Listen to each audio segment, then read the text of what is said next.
ನಾನಿವತ್ತಿಲ್ಲಿ ಅಕ್ಕಿ ತರಿ ಉಪ್ಪಿಟ್ಟನ್ನು ಮಾಡೋದನ್ನು ತೋರಿಸ್ತಾ ಇದ್ದೀನಿ. 1 ಕಪ್ ಅಕ್ಕಿ ತರಿಯನ್ನು ತಗೋಬೇಕು. ಅದನ್ನು ಕಂದು ಬಣ್ಣ ಬರುವವರೆಗೂ ಹುರಿದುಕೊಳ್ಬೇಕು.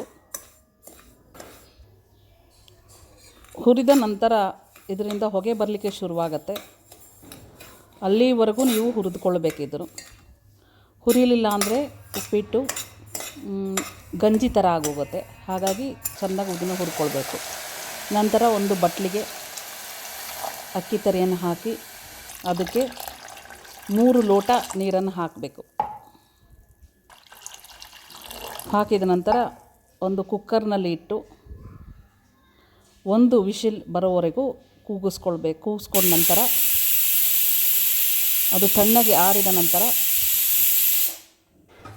ಒಂದು ಬಾಣಲಿಗೆ ಎಣ್ಣೆನಿಟ್ಟು ಅದು ಕಾದ ನಂತರ ಸಾಸಿವೆ,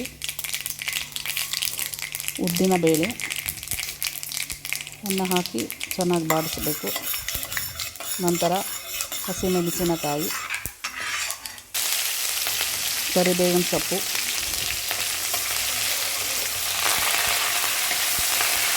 ಹಾಗೆ ಈರುಳ್ಳಿ, ಹೆಚ್ಚಿಟ್ಕೊಂಡಂತಹ ಈರುಳ್ಳಿ ಹಾಕಿ ಚೆನ್ನಾಗಿ ಬಾಡಿಸ್ಬೇಕು.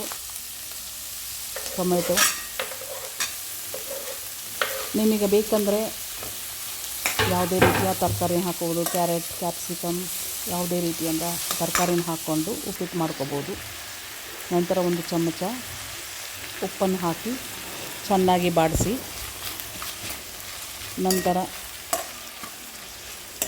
ಬೇಯಿಸಿ ಇಟ್ಕೊಂಡಂತಹ ತಣ್ಣಗಾಗಿರುವಂತಹ ಅಕ್ಕಿ ತರಿ ನೋಡಿ, ಬೇಯಿಸಿ ತಣ್ಣಗಾಗಿದೆ. ಇದನ್ನು ಬಾಣಲಿಗೆ ಹಾಕಿ ಒಗ್ಗರಣೆ ಜೊತೆ ಚೆನ್ನಾಗಿ ಮಿಕ್ಸ್ ಮಾಡ್ಕೊಳ್ಳಿ. ಚೆನ್ನಾಗಿ ಮಿಕ್ಸ್ ಮಾಡಿಕೊಂಡ ನಂತರ ಇದಕ್ಕೆ